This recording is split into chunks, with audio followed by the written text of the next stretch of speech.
जय हिंद। सबसे पहले स्वागत है आप सभी को इस नए वीडियो पे।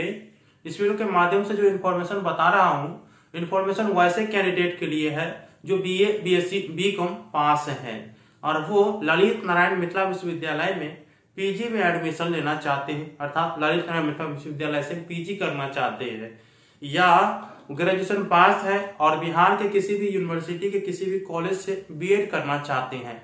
तो उसको लेकर अभी तक क्या अपडेट है, कब से पीजी में एडमिशन की प्रक्रिया मिथिला विश्वविद्यालय में शुरू की जाएगी और कब से आप लोगों के बीएड में एडमिशन हेतु जो ऑनलाइन आवेदन की प्रक्रिया है वो शुरू किए जाएंगे। तो वीडियो को शुरू से अंत तक देखिएगा। इस वीडियो में यही जानकारी बताने वाला हूँ। ठीक है, वीडियो अच्छा लगा तो लाइक करके चैनल को सब्सक्राइब करके और उसको ऑन करके जरूर रखिएगा ताकि इस तरह के वीडियो जब भी मैं अपलोड करूंगा तुरंत आपका नोटिफिकेशन पहुंच जाए।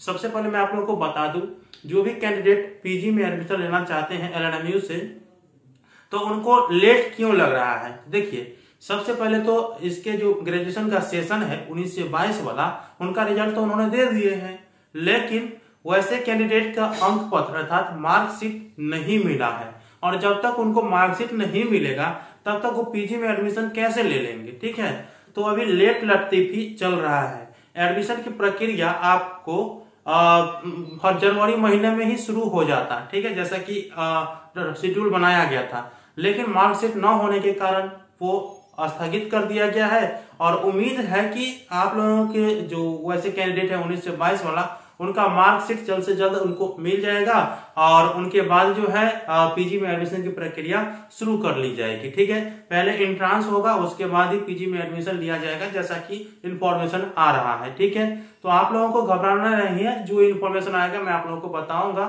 ठीक है, अब देखिए, जो कैंडिडेट ग्रेजुएशन पास कर चुके हैं और बीएड में एडमिशन लेना चाहते हैं, तो भाई मैंने आप लोगों को पहले भी बताए होंगे कि बिहार के किसी भी यूनिवर्सिटी के किसी भी कॉलेज से अगर आप बीएड करना चाह रहे होंगे ना, तो सबसे पहले जो सीईटी कंबाइंड एंट्रेंस टेस्ट होता है ना, तो उसको आप लोगों को क्वालिफाई करना पड़ेगा। उसके बाद आपका मार्क जितना होगा और आप जो कॉलेज सेलेक्ट किए होंगे, उसके बाद जो कट ऑफ निकलेगा, कट ऑफ के हिसाब से आपको उस कॉलेज में एडमिशन होगा। ये मैंने आप लोगों को पहले भी बताए हैं। लेकिन जो ऑनलाइन आवेदन की प्रक्रिया है बीएड में, वो कब से शुरू किए जाएंगे, इसके बारे में इंफॉर्मेशन चाह रहे थे। देखिए, इस बार भी जिम्मेवारी ललित नारायण मिथिला विश्वविद्यालय को ही दी गई है, जैसे कि मैंने आप लोगों को पहले भी बताए हैं। एंट्रांस एग्जाम ललित नारायण मिथिला विश्वविद्यालय ही कंडक्ट कराएंगे। बात रही कि आप लोगों को एंट्रांस एग्जाम हेतु फॉर्म कब फिलअप किए जाएंगे, तो देखिए, कल के दिन अर्थात 10 फरवरी के दिन बैठक है और जो एजेंसियां हैं उनसे बात किया जा रहा है और उनका फाइनल रिपोर्ट जो है वो 10 फरवरी 2023 को आ जाएंगे।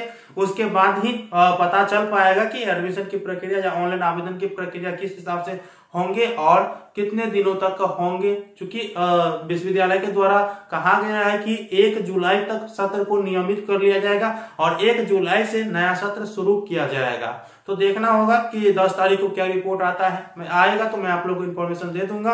अभी फिलहाल यही जानकारी है। जो पीजी में एडमिशन लेना चाहते हैं अंक पत्र के वजह से रुका हुआ है और जो बीएड में एडमिशन लेना चाहते हैं एजेंसी की वजह से रुका हुआ है। एजेंसी फाइनल रिपोर्ट देगी 10 तारीख को, उसके बाद जो इन्फॉर्मेशन आएगा मैं बताते रहूंगा। तो वीडियो कैसा लगा मुझे बताइएगा। मिलते हैं अगले वीडियो में, तब तक के लिए धन्यवाद। जय हिंद, जय भारत।